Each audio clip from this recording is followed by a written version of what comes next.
दोस्तों, रामायण में आपने श्री राम और सीता जी के बारे में कई ऐसी बातें सुनी होंगी जिसे जानकर आप हैरान हो जाएंगे। लेकिन आज हम आपको लक्ष्मण और उनकी पत्नी उर्मिला के बारे में एक ऐसी बात बताएंगे जिसे जानकर आप चौंक जाएंगे। नमस्कार दोस्तों, आप देख रहे हैं आर्य लोक यूट्यूब चैनल। दोस्तों, वीडियो में आगे बढ़ने से पहले चैनल को सब्सक्राइब जरूर करना। दोस्तों, कहा जाता है कि जब हनुमान जी लक्ष्मण जी के लिए संजीवनी लेकर वापस आ रहे थे तब रास्ते में उनकी मुलाकात भरत जी से हुई। उन्होंने भरत जी को बताया कि लक्ष्मण के प्राण संकट में हैं, जिसे सुनकर भरत जी के पैरों तले जमीन खिसक गई। लेकिन जब हनुमान जी ने ये बात उर्मिला को बताई तो वो जोर जोर से हंसने लगी। अब आप सोच रहे होंगे कि जिसके पति के प्राण संकट में है, जो कभी भी मृत्यु को प्यारे हो सकते हैं, उनकी पत्नी इस तरह हंस रही है। आपको बता दें, आपकी तरह ये बात हनुमान जी भी सोचकर परेशान होने लगे। आखिर में जब उनसे नहीं रहा गया तो उन्होंने देवी उर्मिला से पूछ ही लिया, माता, मैंने आपको इतनी दुख भरी खबर सुनाई है, लेकिन आप परेशान होने की बजाय हंस रही है। तब देवी उर्मिला ने उनसे कहा, हनुमान, आपने बताया कि मेरे पति श्री राम की गोद में मुक्षित लेटे हैं। अब जो त्रिलोकपति श्रीहरि की गोद में लेटा हो, भला उसके प्राणों पर संकट कैसे आ सकता है, जिनकी रक्षा के लिए स्वयं महादेव के रुद्र अवतार संजीवनी लेने जा रहे हो। ऐसे में मुझे मेरे पति की मृत्यु की खबर कैसे परेशान कर सकती है? जब पूरी सृष्टि ही उनके इशारों पर चलती है तो आपके संजीवनी ले जाने से पहले सूर्य देव कैसे निकल सकते हैं? आप चाहे तो यहाँ कुछ देर आराम कर सकते हैं, क्योंकि मुझे पूरा विश्वास है मेरे पति न सिर्फ मृत्यु को हराएंगे बल्कि दुष्ट मेघनाथ का वध भी करेंगे। ये बात सुनकर हनुमान जी चौंक गए।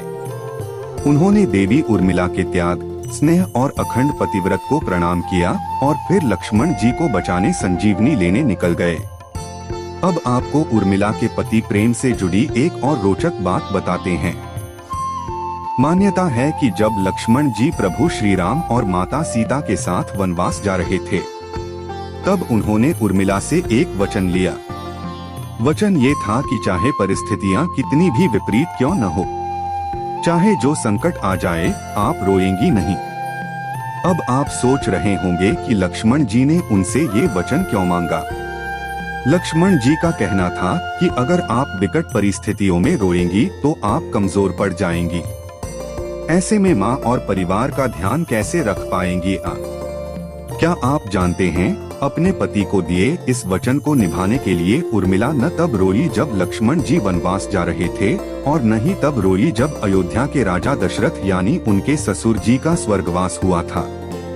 यहाँ तक कि लक्ष्मण जी के मूर्छित होने की खबर सुनकर भी उनकी आंख में एक आंसू तक नहीं आया था। इतना ही नहीं, लक्ष्मण जी अपना कर्म अच्छे से कर सकें, इसलिए जब तक लक्ष्मण वनवास में रहे तब तक उर्मिला अयोध्या में सोती रही। यानी कि 14 साल तक उर्मिला अपने पति का साथ देने के लिए सोती रही। क्या आप इसके पीछे की वजह जानते हैं? दरअसल वनवास के पहले दिन श्री राम और सीता तो सो गए, लेकिन उनकी सेवा और रक्षा के लिए लक्ष्मण जी रात भर जागते रहे।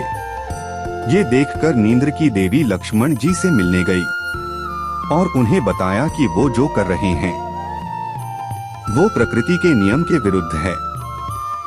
इस पर लक्ष्मण जी ने उन्हें समझाया और कहा कि वो 14 साल तक के लिए उन्हें अकेला छोड़ दें, यानी कि 14 साल तक उन्हें नींद न आए, ताकि वो अपने भैया और भाभी की सेवा कर पाएं।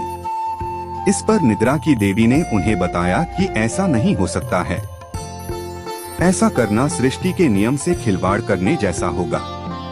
लेकिन लक्ष्मण जी की सेवा भक्ति देखकर उन्होंने उनकी ये बात मान ली और उनसे कहा, मैं 14 वर्षों तक आपके पास नहीं आऊंगी, लेकिन आपके हिस्से की नींद का भार किसी को उठाना पड़ेगा। इस पर लक्ष्मण जी ने कहा, अयोध्या में मेरी पत्नी उर्मिला रहती है, आप उसे जाकर ये बात बताएं। नींद की देवी ने ये सारी घटना उर्मिला को बताई। तब उर्मिला ने उनसे कहा, अपने पति की नींद का भार मैं उठाऊंगी। जब तक वो वनवास में रहेंगे तब तक उनके हिस्से की नींद आप मुझे दे दीजिए। मैं अपना पत्नी धर्म निभाऊंगी, जिससे मेरे पति अपने छोटे भाई होने का धर्म अच्छे से निभा सके। इसलिए उर्मिला 14 साल तक सोती रही। आपको बता दें, उनके इसी तप के कारण लक्ष्मण जी मेघनाथ का वध कर पाए थे, क्योंकि मेघनाथ को केवल वही मार सकता था जो 14 वर्षों तक सोया न हो। दोस्तों, आज के इस वीडियो में बस इतना ही। आशा करते हैं कि यह जानकारी आपको पसंद अवश्य आई होगी, तो वीडियो को लाइक करें, शेयर करें और चैनल को सब्सक्राइब करें। अंत तक बने रहने के लिए आपका बहुत बहुत धन्यवाद।